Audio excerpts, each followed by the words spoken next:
Halo rekan-rekan, selamat datang kembali di channel YouTube Purnomo Sucipto. Kali ini kita akan bersama-sama mengetahui bagaimana membaca dan menafsir peraturan perundang-undangan.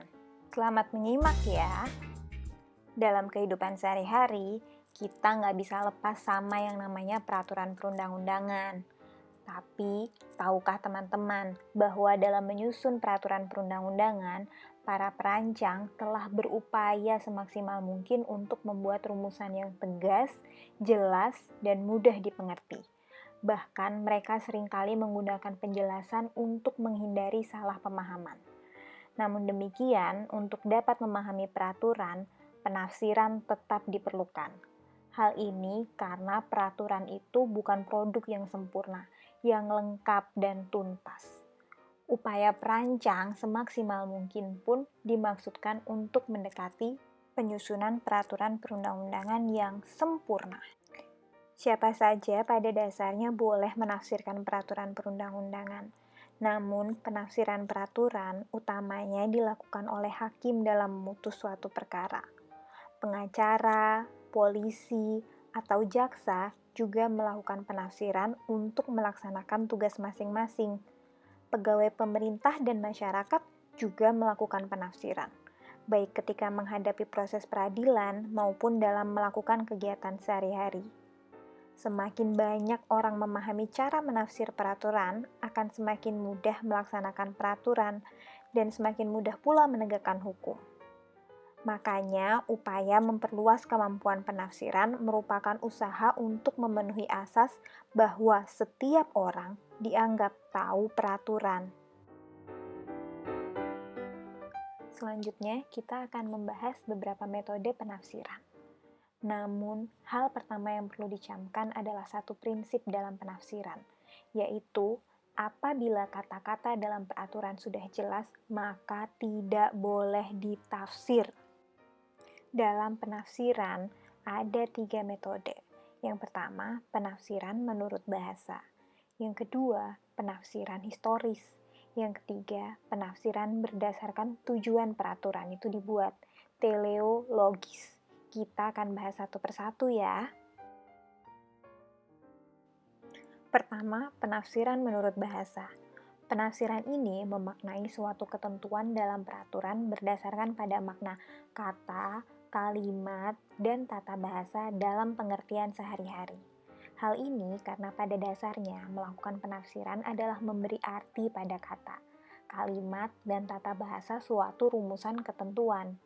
Penafsiran ini juga disebut penafsiran literal, harfiah, atau gramatikal. Terhadap metode penafsiran ini terdapat 2 kemungkinan. Pertama, hakim atau pembaca peraturan mengartikan kata-kata dalam peraturan secara literal apa adanya dan tidak dianalisis secara mendalam. Kata-kata diartikan secara harfiah lepas apakah hasil penafsiran itu masuk akal atau tidak. Yang kedua, hakim atau pembaca peraturan lainnya melakukan penafsiran lebih dari sekedar membaca peraturan. Selain mengartikan kata-kata secara literal atau harfiah, hakim juga membaca peraturan lainnya atau mempertimbangkan apakah akan menghasilkan penafsiran yang adil dan masuk akal. Contohnya seperti ini. Dalam penjelasan pasal 10 Undang-Undang Nomor 39 Tahun 2008 tentang Kementerian Negara, disebutkan bahwa yang dimaksud dengan wakil menteri adalah pejabat karir dan bukan merupakan anggota kabinet. Dalam pasal tersebut, yang menjadi masalah adalah apa yang dimaksud dengan pejabat karir. Sebagian besar orang, terutama dalam dunia birokrasi, akan menafsirkan pejabat karir adalah pejabat pegawai negeri sipil. Sehingga dengan penafsiran tersebut, yang dapat menjadi wakil menteri adalah pegawai negeri sipil. Tetapi apabila mempertimbangkan secara logika akal, yang dapat menjadi wakil menteri apa hanya pegawai negeri sipil? Maka dapat juga ditafsirkan bahwa tidak hanya pegawai negeri sipil saja yang dapat menjadi wakil menteri, karena karir tidak melulu dimiliki oleh pejabat pegawai negeri sipil, bisa juga dimiliki oleh pejabat pada perusahaan swasta. Penafsiran yang terakhir tersebut sejalan dengan putusan Mahkamah Konstitusi nomor 79 garis miring PUU 9 garis miring 2011. Kita lanjut ya. Metode kedua dalam penafsiran adalah penafsiran historis. Penafsiran ini dilakukan dengan cara melihat sejarah dan kondisi pada saat peraturan dibentuk, dengan melihat pada catatan debat pada saat peraturan dibuat, misalnya saat debat anggota Dewan Perwakilan Rakyat dalam penyusunan undang-undang, atau melihat uraian dalam naskah akademik suatu peraturan. Contohnya, tafsir rumusan wakil menteri adalah pejabat karir dan bukan merupakan anggota kabinet. Dapat dilakukan dengan cara melihat catatan debat di Dewan Perwakilan Rakyat pada saat Undang-Undang Kementerian Negara dibahas. Catatan tersebut tentunya dapat dimintakan di Sekretariat Jenderal Dewan Perwakilan Rakyat. Terakhir, dapat juga dilakukan dengan melihat uraian penjelasan dalam naskah akademik rancangan undang-undang tentang Kementerian Negara dimaksud. Terakhir, penafsiran berdasarkan tujuan peraturan, teleologis. Metode penafsiran ini tidak mempermasalahkan pengertian harfiah yang mempunyai arti ganda, melainkan melihat pada tujuan keseluruhan dari suatu peraturan. Pendekatan ini mengisi kekosongan aturan hukum dengan menafsirkan peraturan sesuai maksud dan tujuan pembuat peraturan.